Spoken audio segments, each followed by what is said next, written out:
Hello, my name is Tara Folks and I'm part of the UK Hypnosis Convention 2019 team.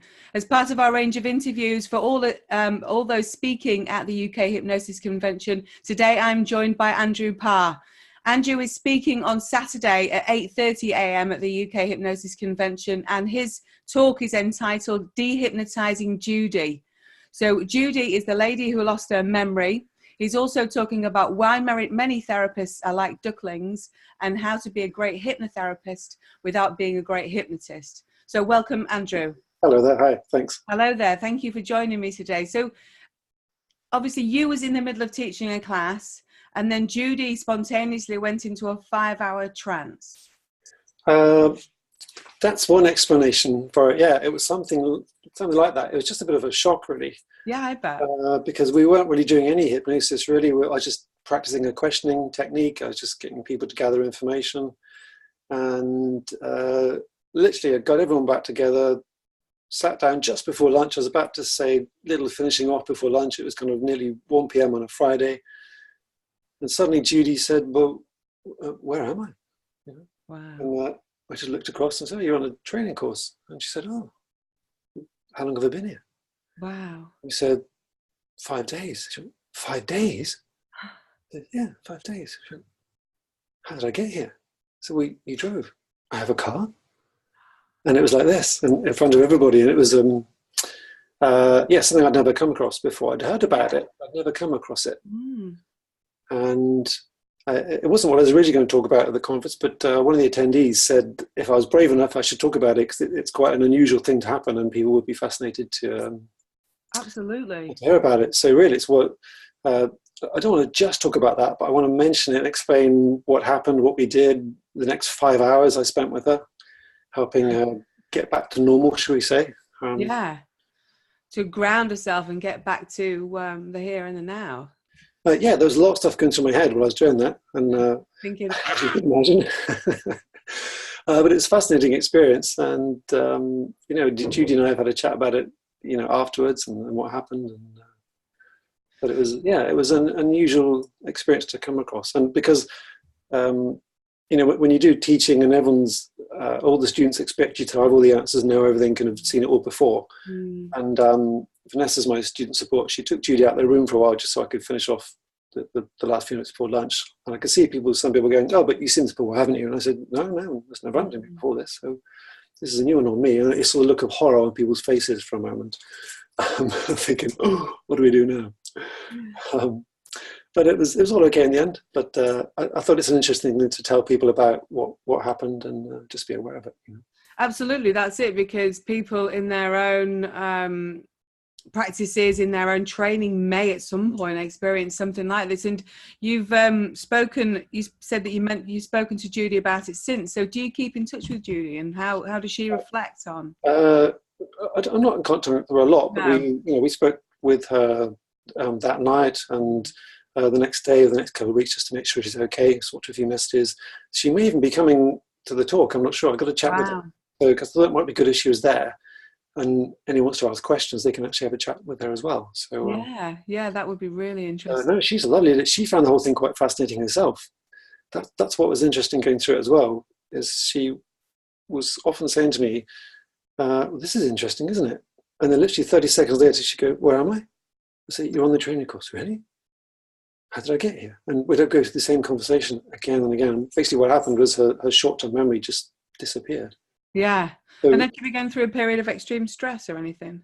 Yeah, that's what it was, a big build-up of a lot of stuff. So when you understand all the bits and pieces of how it fits together, it all makes perfect sense. Yeah. It just happened to happen at that time on that day, in that moment, Yeah, exactly. But I guess this is the thing about being a great trainer and a great teacher, is that you can then sort of roll with the punches. You can wing it as anything comes up, and the fact that you're able to now stand up and talk to everybody and explain to everybody at the Hypnosis Convention about your experience without sort of wanting to run away and not. I mean, that's sort of testament, I guess, to your training, because you've sort of spent 26 years in private practice and you run a training school. are you, just tell us a little bit more about that. Well, the 26 years or so in practice, I mean, it's amazing when I think about it, really, because I started in 1992. That's when I first became interested, got fascinated by the whole topic, whole subject, really, and just thought that actually it may be something I'd like to do with my life. The first thing I ever fancied doing that wasn't my previous thing. So I was a punk rock guitarist, playing noisy music all over the place, and also working in engineering business as well. Right. And that was the stuff I did, really. And the hypnosis was something that fascinated me. And as soon as I thought, gosh, it just hooked me. And it was the first thing ever that made me want to leave or reduce the music business I was in.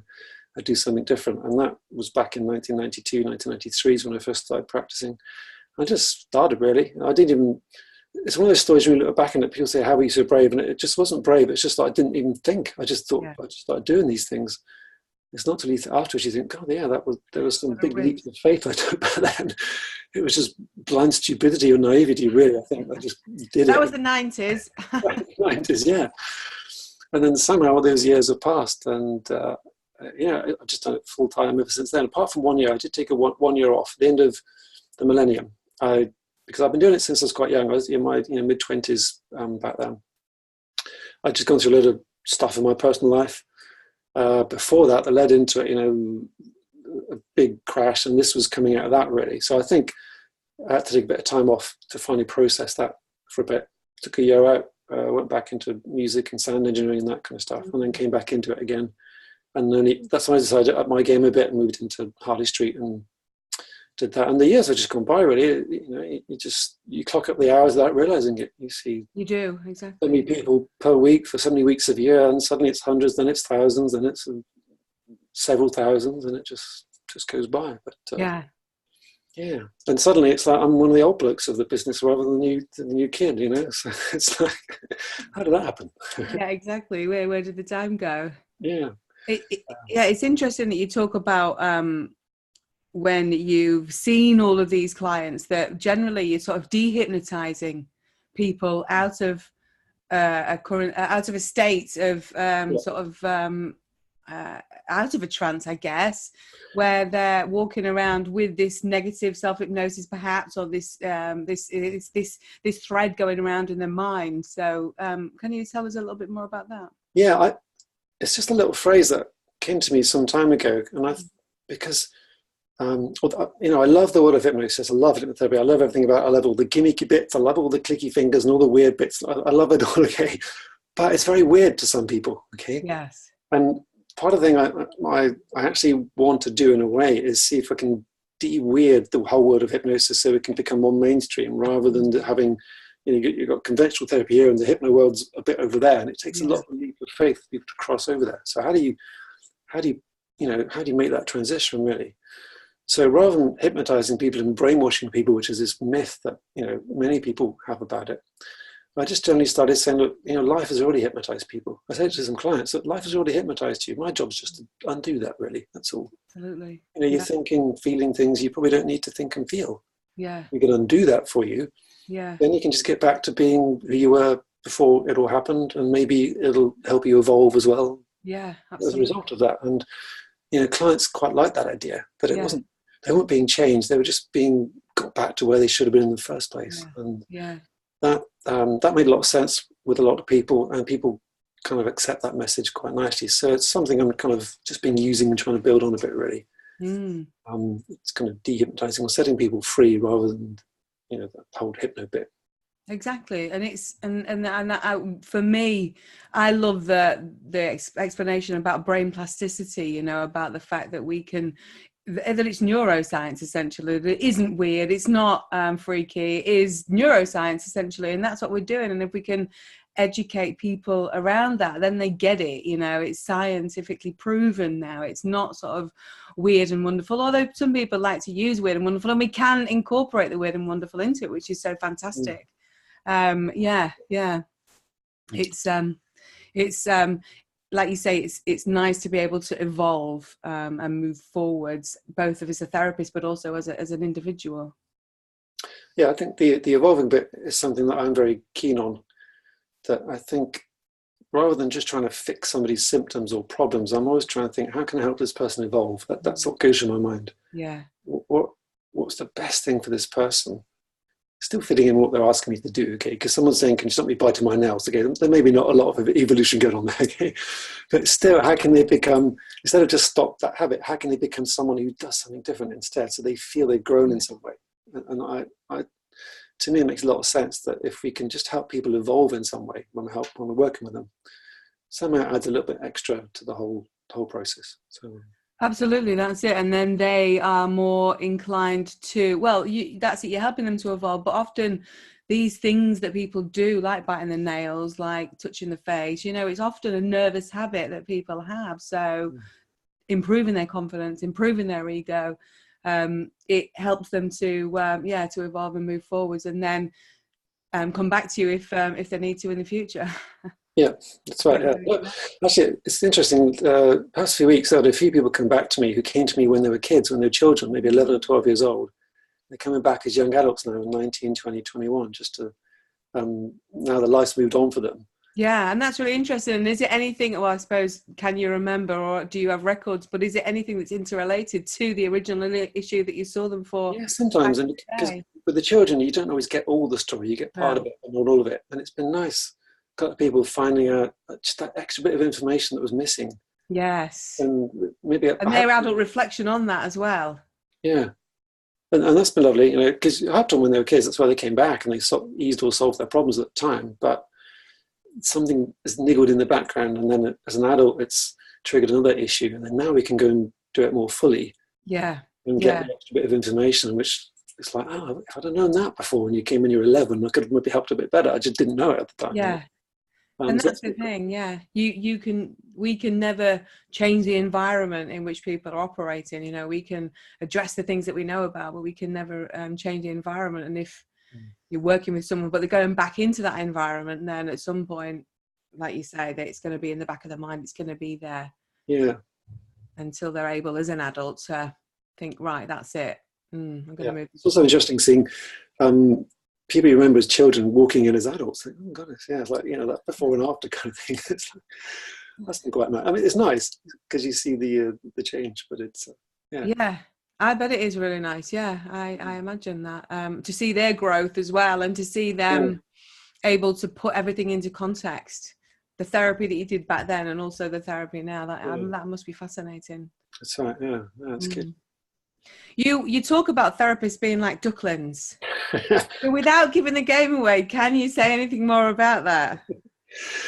I just think sometimes the world of therapy, personal therapy, hypnotherapy even, it's very much like religion, and we all have our own very specific belief systems. Okay? Whichever one we're indoctrinated into, we tend to make that our primary belief system. Yeah. And I was quite fortunate, I think, because when I first started, I was kind of indoctrinated into 2, maybe 3 different belief systems all at the same time in the hypno world. And it's allowed me to have a bit of a foot in several different camps. And what I just noticed from talking to people over the years really is that if you don't have that, then our belief systems tend to be quite closed and quite restricted. And as a practitioner, as a therapist, we say, look, it has to be done this way. This is the best way. This is the right way. And actually, it might be for some people, but it just might not be for others. Yeah, absolutely. So I think if we can recognize when we're going through that ourselves, and even saying that, I'm still a victim of that. I know I still do it myself. I know that. Okay. Yeah. But every time I realize that I'm saying, no, this is the way, then I'm always trying to think, well, come on, then maybe there could be another way. How can I see it differently, just in case it's my own limitations here? Yeah. And I think if people can recognize that in themselves, it can help them evolve as practitioners. I know it's helped me a lot anyway. And then it helps them get a better effect with their clients. So I just want to give some examples of that I've seen of myself, practitioners, clients, I think the limiting effect it can have. Yeah. Also how people can use that to enhance their practices. Brilliant. I love the sound of that, because we are always, we don't realize, affected by our unconscious bias all the time, and we don't appreciate it. And some people don't even realize that we're operating in that way, but actually you know, talking about that, opening that up to people, that question, is there another way? You know, can we do it? We don't have to follow specific protocols, you know. And I guess, interestingly for yourself, about being, you said in your bio about being a compulsive daydreamer, is that something that you've incorporated into your hypnotherapy, you know, perhaps using metaphors or whatever?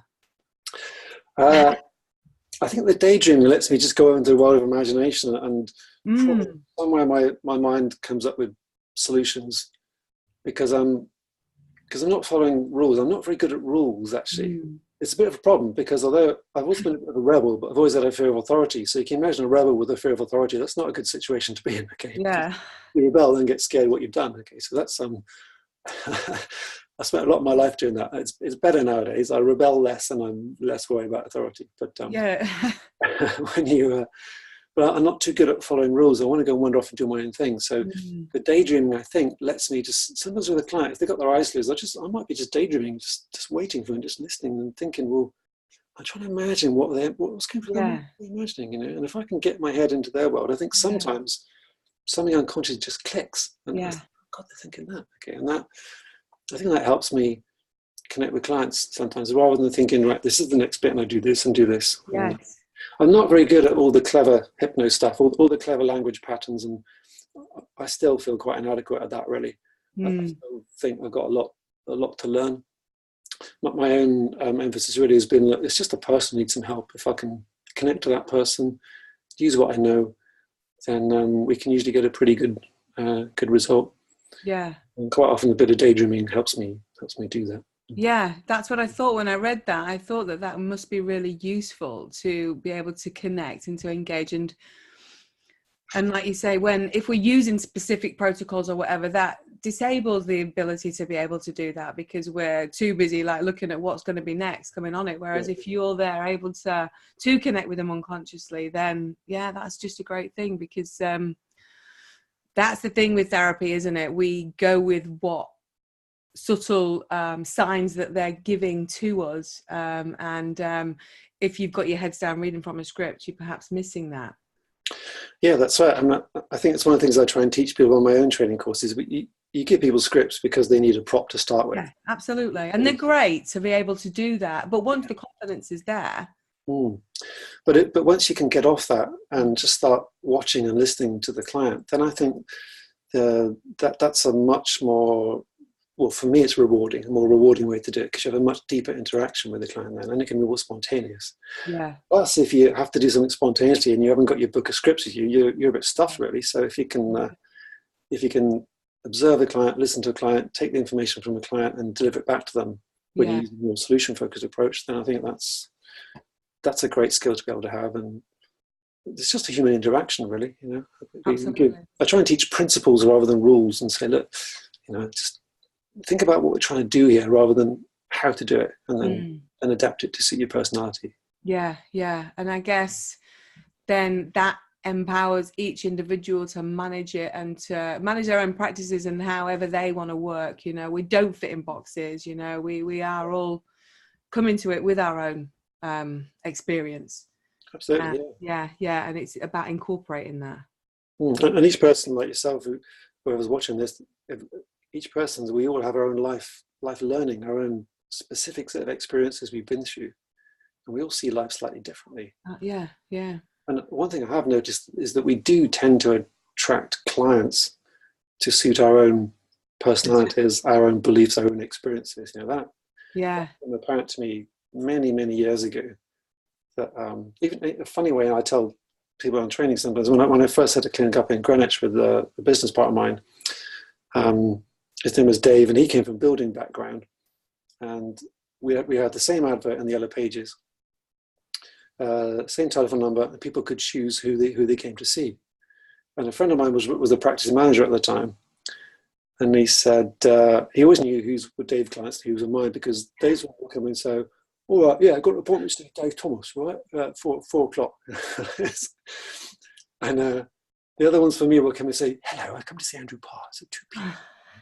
It was just different people coming in, you know, the same advert, same number. I'm exaggerating a tiny bit, but he said that there was just a different type of person who came in, and to see each of us, you know. And I've noticed that as well, our own issues, beliefs and values will be reflected in the clients we see, you know. So I'm always paying attention to what clients are coming to me for help for. Yeah. Thinking, all right, so what's this in me? What little issue in myself here is being flagged up, you know? So what's the main sort of clients that you're receiving at the moment? Well, that'd be given away, wouldn't it? So I tell you what was interesting about a year ago. When I was a baby, I was adopted. Okay, so the adoption, it wasn't a big part of my life, and then it suddenly became a bit bigger part of my life, and as I was having to sort some stuff out around that. And about a year ago, maybe 2 years ago, on a training course, I was doing a demo in front of the class, and the lady there, we were doing a regression, and she was actually regressed inside the womb. Wow. From the perspective of a baby saying, I've got to hide because if they know I'm here, they're going to abort me. Mm. She was describing, we've got the whole thing on video actually. It was a fascinating experience. I never had that before, okay. Yeah. But in my mind, as I sat doing that, I was managing the session, but welling up a bit, thinking, God, I know from my own personal story what I've been told. As a baby, I would have been hiding in my mother's womb, okay. Wow. Trying to be hidden because, well, she was being physically beaten. Gosh. Somewhere inside of me, I must have been hiding. Okay, so that was going on. I thought, God, this is weird, you know. And then 2 days later, I had another client and come and do the exact same thing. Wow. You know, so in 25 years, I've never had that. Yeah, and then I'm working through the adoption stuff on my own a bit. You know, I get that client there, another one, the same thing. I thought that, you know, that's really, really. That's beyond a coincidence to me. It's beyond, but it demonstrates so well that we manifest what we think about, where we place our thoughts, where we place our focus, we bring it about. And it's really interesting because back to the brain sort of plasticity side of things, you know, about the change, people focus on the negative rather than switching it and focusing on the positive. And that just demonstrates that so well, that as you was going through that, as it was in your thoughts, as it was your focus, then it was also people coming to you with that. Yeah, those two people popped up with that same thing. Yeah. Oh, bizarre. I think to look out for that. If one person, I'll just take it as it is. Two people come, I think I'll start paying attention. The third one, I'm like, hang on a minute. Yeah. So you'll reveal no more about what's going on at the moment. Maybe I will. Maybe I will at the course, at the end of the talk. Yeah. Thank you very much, Andrew. It's great to chat with you today. And it's next week now. So, looking forward to meeting you next week. So, Andrew is talking, as I said, on Saturday at 8:30 a.m. and his talk is entitled De-hypnotising Judi. So please come down. Tickets are still available at the UKHypnosisConvention.com, and we look forward to seeing you next week. Thanks again, Andy, and I will see you next week. Take care. Talk soon. Take care. Bye-bye. Bye.